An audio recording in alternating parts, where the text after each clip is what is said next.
இன்னைக்கு தியானத்துக்குரிய வசனம் யாக்கோபின் புஸ்தகம் 3வது அதிகாரம் 15வது வசனம். இப்படிப்பட்ட ஞானம் வரத்திலிருந்து இருந்து வருகிற ஞானமே இராமல் லௌகீக சம்பந்தமானதும்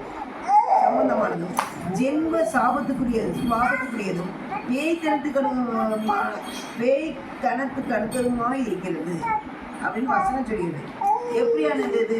எப்படி எதை குறிச்சு என்ன ஞானத்தை குறித்து சொல்றாருன்னா, விரோதங்கள், கசப்பு, வைராக்கியம், வெறுமை, இதெல்லாம் பொய் சொல்லுறது, இதெல்லாம் எப்படின்னா தேவன்கிட்ட வர்றது, நம்ம வர்றது கிடையாது.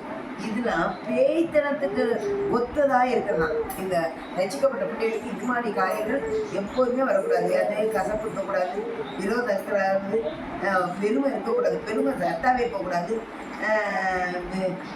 பொய் சொல்லவே கூடாது. உங்கள் வாயிலிருந்து பொய்கள், உங்கள் நாளிலிருந்து பொய் புறப்படாத இருப்பதாக இந்த வசனம். அதனால நம்ம இந்த அப்படியான ஞானம் வரத்துலேருந்து நமக்கு கிடைக்கணும். அதற்காக சொல்லலாம். அதிமணிக்கு நல்ல பிதா நன்றி சுத்தராமையானவர் கத்திராமையானவர் இந்த ஆவியானவரை அப்பா அந்த வசனங்களை எங்களுக்கு கொடுத்தீரே, விசேஷமாக எனக்கு கொடுத்தீரே நன்றி ராஜா. அவை என்ன கசப்பு இருக்கக்கூடாது, யாருமே விரோதம் இருக்கக்கூடாது, வைராக்கியம் இருக்கக்கூடாது ராஜா. அப்பா அவையானவர் பெருமை இருக்கக்கூடாது இசப்பா. அப்பா உமக்கு பிரியமாய் எங்களுடைய ஜீவியம் காணப்படணும், என்னுடைய ஜீவியம் காணப்படணும். அப்பா பிதாவோட காரியம் செய்ய பலப்படுத்துங்க. இயேசு நாமத்தினால் ஜெபிக்கிறோம் நல்ல பிதாவே, ஆமென்.